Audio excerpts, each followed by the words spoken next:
a feeling. Liquor, acid, herb, a smoke, and the dance are tight. No corner bus, no one, no fuss, no fight. Yeah, but me say, oh. This is Kugan Cassius for iFILM London. We're at the Pedro Youth Club here in Hackney. With me, I've got Order of the British Empire, Mr. Rudolph Walker. How are you, sir?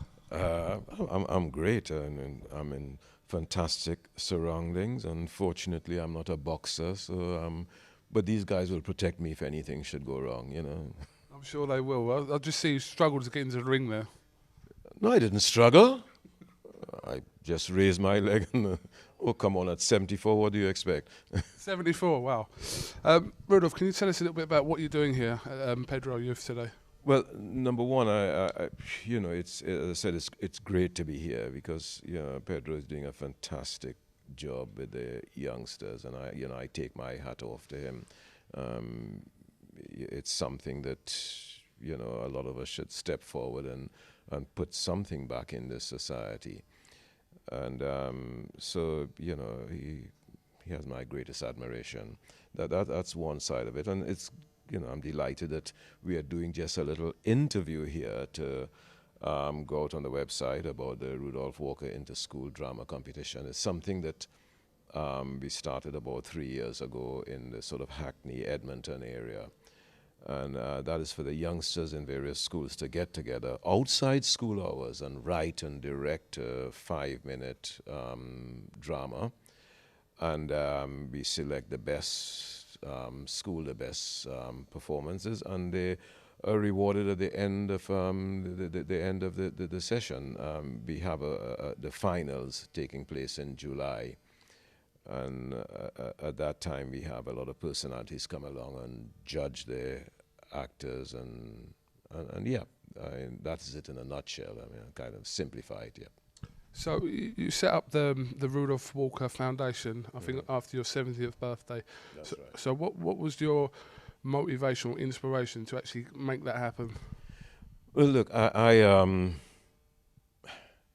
my background is of such that I came from Trinidad, and a lot of the things that the young people is going through today, I experienced that back in Trinidad. You know, that's how I started, from a background that had very little, and I, what should I say, self-motivated myself to be where I am today. So if I can achieve that, I think every single young person in this country can achieve that and even better. This whole thing started back in the 70s during the Love Thy Neighbor, which was a very successful television series I was involved in. And visiting the schools in Brixton, the kids were forever complaining about the problems that they have after school. They were being harassed, and it was out of that I created this drama competition between two schools in those days in Brixton, the Tulse Hill and the Dick Shepherd School. And as I said, they had to work outside school hours. It meant that they had to find something to do. You know, they had to find quality time. They had to use their hours outside school to create something that the general public can see and appreciate. And that's when it started. And of course, you know, that was back in the 70s. Things have changed since then. And because of the problems that visiting schools that I see that is happening in not only in Brixton, Bristol, all over the world, it is just my little contribution to the youngsters to say, well, look, let's support you. Why not do this? And what it does is that it brings the kids be able to communicate with each other. Through drama, you can do so much. I mean, in every walk of life, drama plays a very important part. If you're boxing, if you're a barrister, if you're teaching, if you're whatever, if you look at it, drama plays a very important part in your life. It also gives you self-confidence. And hence the reason why I introduced the program. And it's paying off. There's some fantastic reports that are coming as a result of the inter-school drama competition. So, I mean, many years ago, obviously, your opportunities would have been limited, where you were the first black person to have a role on a major TV series. So, from then to now, what opportunities do you think that you would have been in today? Like, if you had the position today, would it have been easier for you to find acting roles? And Well, no, I wouldn't say that things are a lot easier. Not at all, far from it. The competitions are far greater. There are more and more actors around, black, pink, green, whatever. So the competition is far greater. But I can't use that as an excuse for the youngsters not to go into acting. But it's not just acting that I'm concerned about. I am concerned in the whole person. I mean, I'm concerned about the youngsters out there who are not getting the support, who feel that they're marginalized, who think that there isn't any hope for them. And there is hope, but the thing is that they got to start within themselves. And one of the things that I advocate when I visit schools is that stop blaming other people for your problems. Stop blaming society. Stop blaming your parents. Stop blaming the government. The future is really in your hands. It's in nobody else's. If you want to change the world, if you want to change what you're doing, no one else can change it. You can change it. Nobody else. And it's something that we have to get into the young people of today. The destiny is in your hands, nobody else. Because every time you blame someone for your problems, you're only stepping backward. It's a step backward, not a step forward.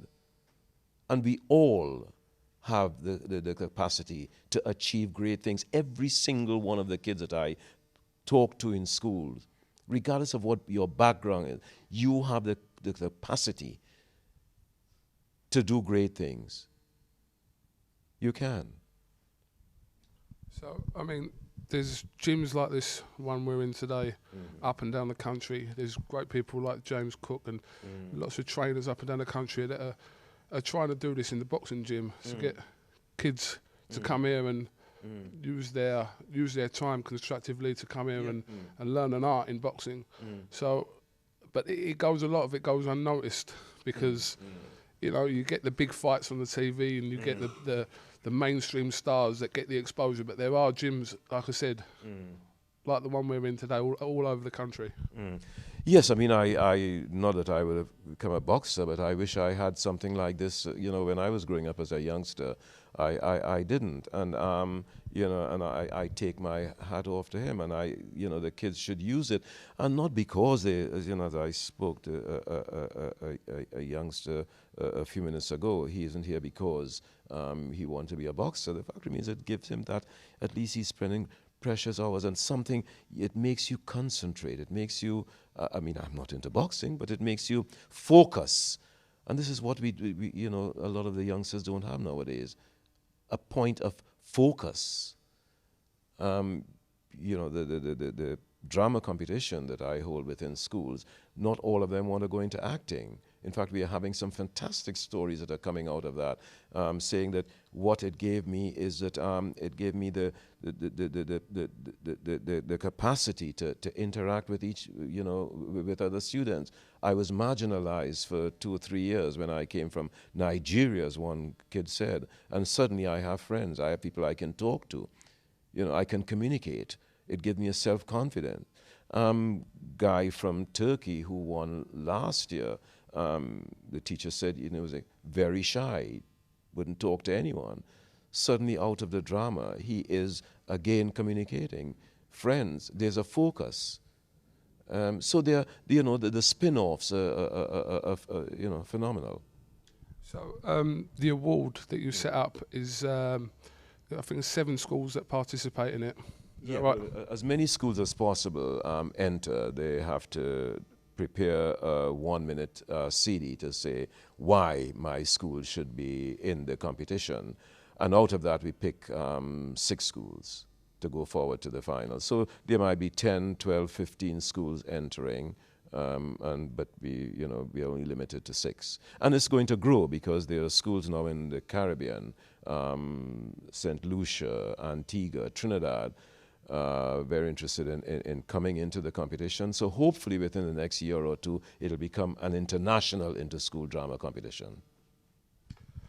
I can't not talk to you about the nation's favourite soap, and you being one of the nation's favourite characters on that soap, Mr. Patrick Truman. What, you don't agree with that? I hope you were executive producer. It means that they'll keep me for a few more years. I think you're going to be there till you're 90. Well, that's not long again, but never mind. Go ahead. No, I enjoy it. It's a fantastic show to be part of. It has, national and international coverage. And it's great. I enjoy it. It's an interesting character that I play. It's a character, if you back to the 50s and 60s, that sort of guy existed in the Caribbean, with their money under their hat and, yeah. So how much of Patrick Truman is relevant to Rudolph Walker? Because Patrick's a bit of a ladies' man, isn't he?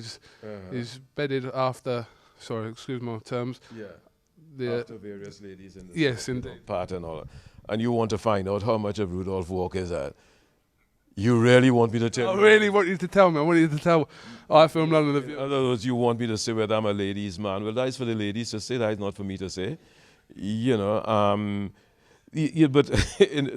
the kind of the serious side of it is that any character you play as an actor, whether it be Othello from Shakespeare, Merchant of Venice, whatever play, there's always an element of you that is on that screen or on stage. What percentage is very difficult to tell. I mean, I research the character and I feel there is a certain, it's from some observation over the years.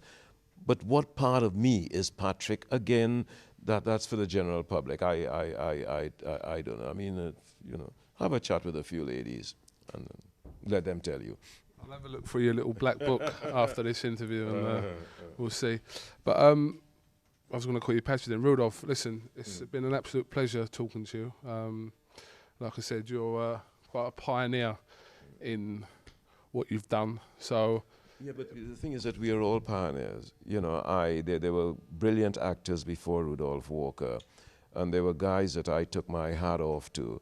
And what they did, I can even go back to the old days when, the black actors rolled their eyes and in the American film and say, yes, mama, no, mama, and yes, and things like that. They opened, they opened the doors for actors like myself to come along and work.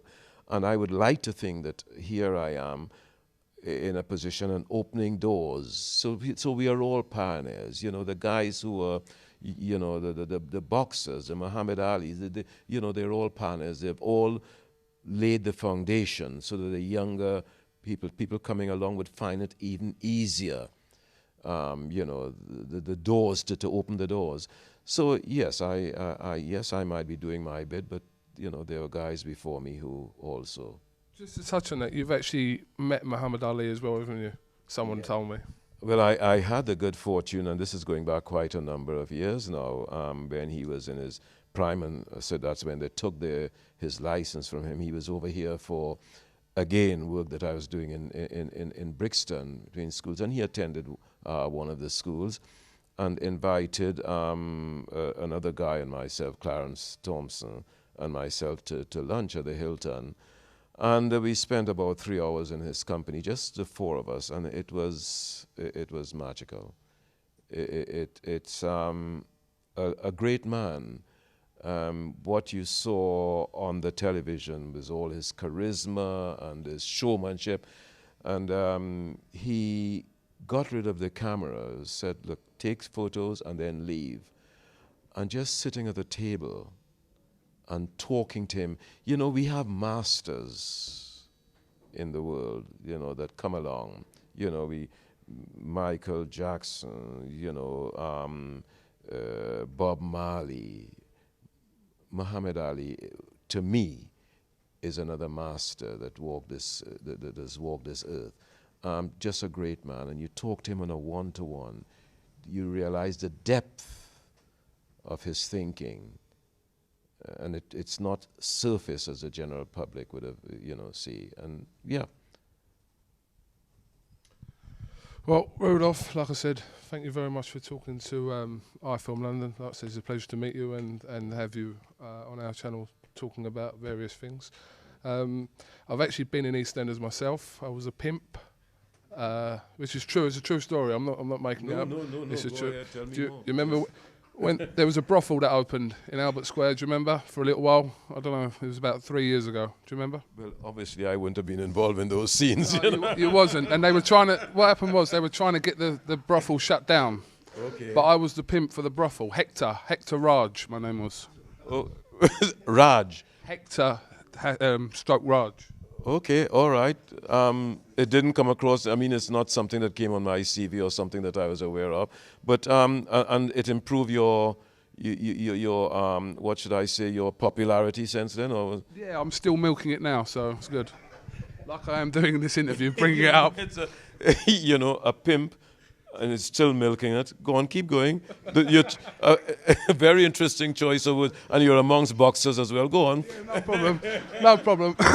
Listen, my credibility is about to hit the roof in a minute. Exactly. You think you're safe leaving,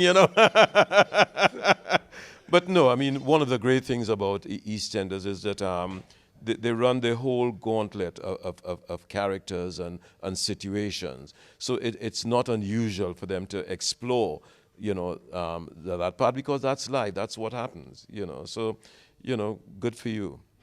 Yeah, so that's a true story. That's not even a wind-up. That's a true story. Yes, I just wondered if they had asked Rudolph Walker to play a pimp, whether I would have done it. And the answer to that is?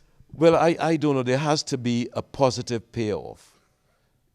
You know what I mean? There has to be. I mean, but that's just me. Anyhow, let's not go into that. All right then. Right, I've tried to wrap this in. I've tried to wrap this in 3 times, but I could talk to you all day. So listen, Rudolph Walker, thank you very much for talking to iFILM London. And listen, we hope to catch up with you in the near future and have a catch up with what's been going on. Okay, bless you, and thanks a lot. Thanks a million, and thanks to the guys around for allowing me to use their gym, in the middle of a sort of sparring session. And ruin their whole sparring, yeah.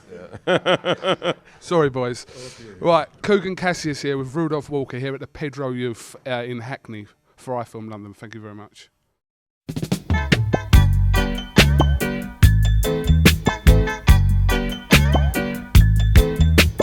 Oh, what a feeling.